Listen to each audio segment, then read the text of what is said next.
why I dropped out of coding school. What up, YouTube? It's your boy Jermaine back with another video. In this video, I thought that I would answer a question that people have asked me over and over for the past couple of years, and it's one of those questions that I sort of just look over. And people always ask, Jermaine, why did you drop out of coding school? Because if you've been following me for a very long time, like more than 3 or 4 years, you've noticed that back then I was going to coding school, and then I just stopped going, and I just stopped talking about it, and just forgot completely about it, and just wanted to make a video talking about why I just abandoned coding and computer programming and just said, nope, it's not for me, I don't want to do it, peace out, let's go do something else. Okay, so first off, about 5 years ago, I was thinking about becoming a computer programmer.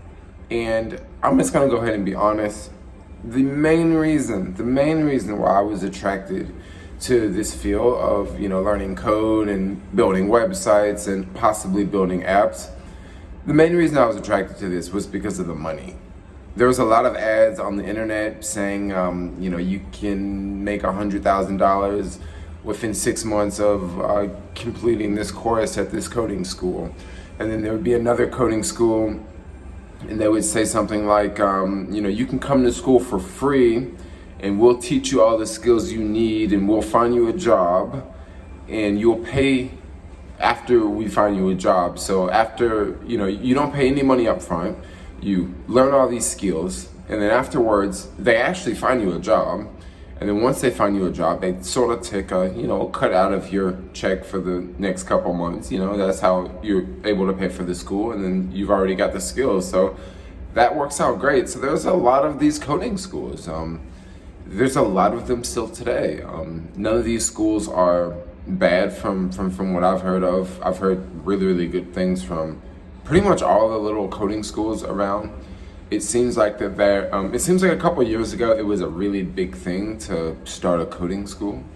And I don't know if they're still popping up like they were a couple of years ago, but now it's, I definitely hear of people moving to San Francisco and, I'm moving to San Francisco to become a programmer, And whenever I meet people and they say that, and there's someone who is not already a programmer, I just really wonder, are you do you really want to be a programmer because you want to be a programmer, because you want to change the world, because you want to create things, or do you want to become a programmer because you can make a lot of money in a short amount of time?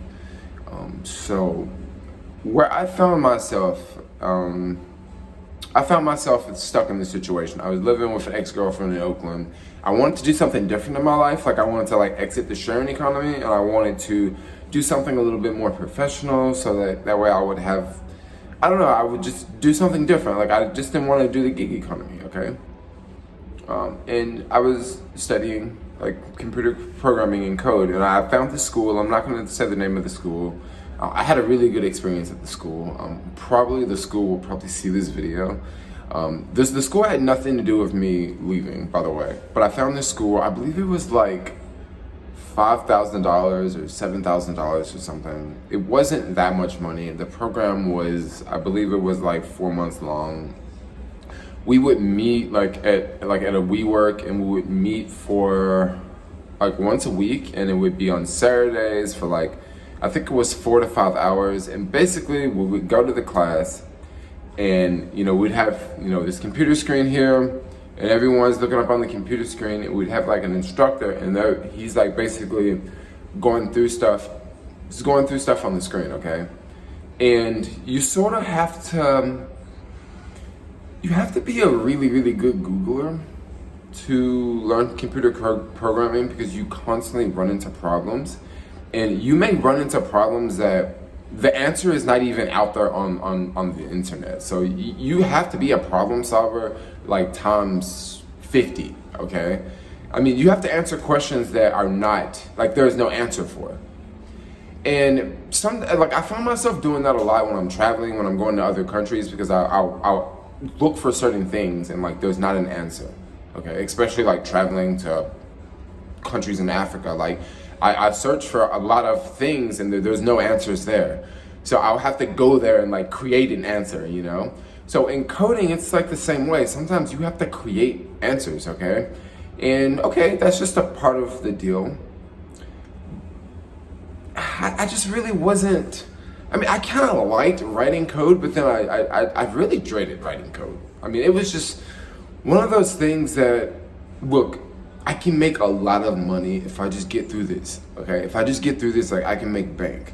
And a lot of times at the coding schools, they don't necessarily teach you like every single thing. They sort of teach you like sort of a really, really big base, okay? They don't teach you everything in one category, because if they teach you everything in one category, the company that you may get hired for, they may not even use that program that you learn. You know, maybe they use another program. So what a lot of the coding schools do is they teach you like sort of like this really, really big base.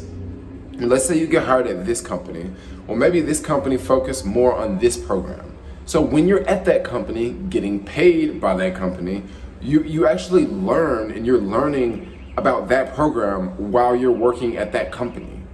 So this is how a lot of people get hired pretty fast, because they learn the basics. They got a decent grasp, and then they get hired, they go on the job, and then they learn even more and learn even more. And then what some people do, once they get hired at the first job and they work for 6 months and they've pretty much mastered one program, they'll turn around and go apply for another position at another company, and they'll take that skill over here, and when they get to this other company, they'll learn another program, okay, at the expense of that company, okay? And now they can leave that company and go to another company and make even more money, because they've already got 4 or 5 programs they got mastered, and they're about to go to this other company and get another program mastered at the expense of the company. This is not a bad deal, like not a bad deal, Jermaine. This is something I want to be involved in. This is something I want to do. Yes, I want to do this. Like, I want to write code. And then it all hit to reality. It all set into myself.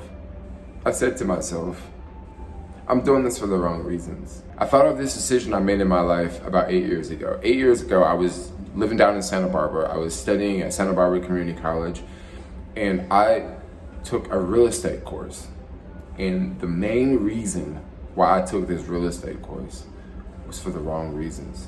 It's for the wrong reasons. It was only because of money. It was only because of money. Like, I cared nothing about selling houses. I cared nothing about, I mean, I like buildings and I like real estate, but I don't like it I don't like it so much that I want to sell it. I don't like it so much that I want to be in business with it. Just like I like flying on airplanes, okay? And I like traveling, and I like going to different places, and I love airports, okay? But I don't love airports, and I don't love traveling as much to go get a job working in the aviation industry, you know? So that's kind of how I was thinking on this scenario. Like, okay, I like real estate, but I don't like it enough to want to deal with it for work. And then I said to myself, I'm doing this for the wrong reasons. And if I do this for the wrong reasons, it's not going to be good in the future. Maybe, who knows? Maybe I'll be very successful. Okay, maybe I have to deal with all of the stress that goes along with real estate. Okay, maybe I'll make a ton of money, but maybe I'll be so stressed out that I'm not happy. Okay, maybe I'll have that nice car and I'll have that nice house, but I'm so stressed out I'm not even happy.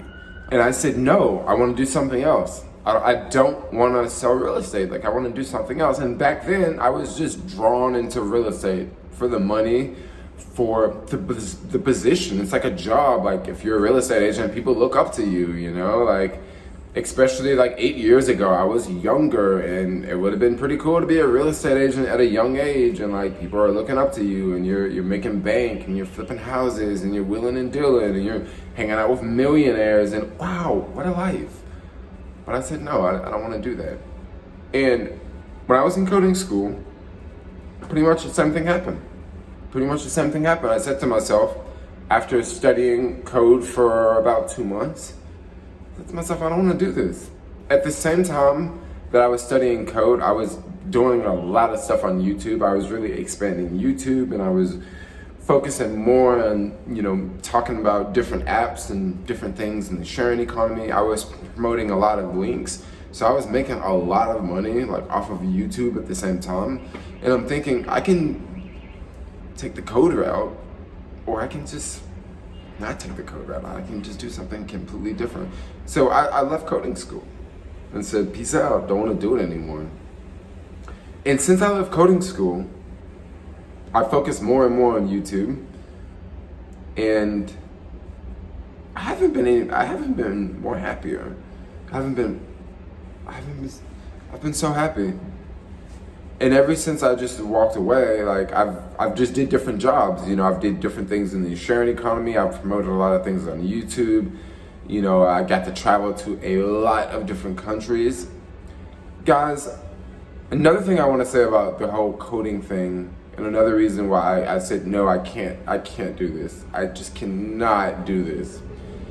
This is gonna sound harsh, and this is gonna sound kind of mean, but it's the people and the lifestyle around coding. And this is something that I saw, and this is something I really did not want to be a part of.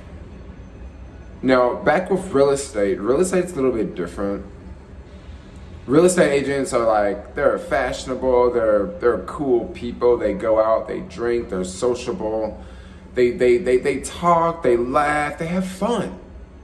They have a lot of free time on their hands. Real estate agents are sort of, they come and go as they want, they don't have a boss, like they're very free people. Coding, on the other hand, it's not like that at all. It's not like that at all.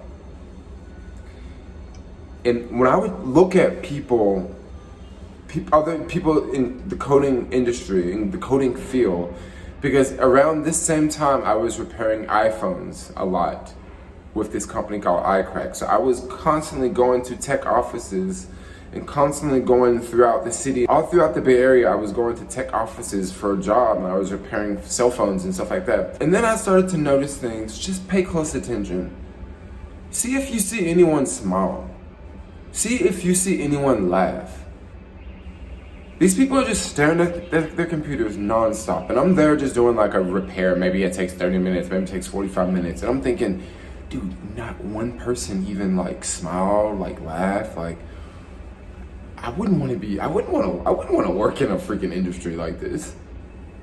Majority of the time, I'm laughing and I'm joking and having fun all day. Like all day, I'm just having a freaking blast, Like I'll cut YouTube on and listen to prank calls for fun. I'm just thinking to myself, man, I don't know if I want to do this, Like this doesn't seem like a field that is just very. I mean, yeah, you make a lot of money, but then if you think about tech workers, it's almost like you're almost like stuck at a college campus, or you can look at it as you're incarcerated. Because for example, if you take companies like Google, Facebook, Genentech, a lot of these companies have buses, and they pick their employees up, and they pick their employees up early in the morning. Employee gets on the bus, they clock in on the bus, and then they drive from San Francisco down to like Mountain View or down to wherever their campus is.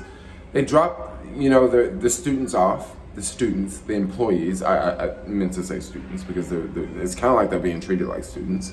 Okay, and they drop their students off at the campus, and they, like Facebook and Google, they actually call them campuses. Okay, so they're dropped off at the campus, and then at the campus, there's all these things there for them to do, so they don't have to leave, so they don't have to be around normal people, so they can be socially awkward and they can be weird, because that's okay, because they're just stuck there the whole time.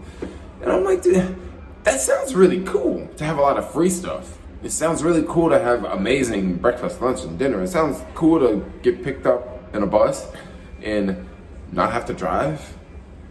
But then it also sounds cool to just do your own thing and just not be on anyone's schedule, So I fast forward the time now, okay, because that was a couple years ago.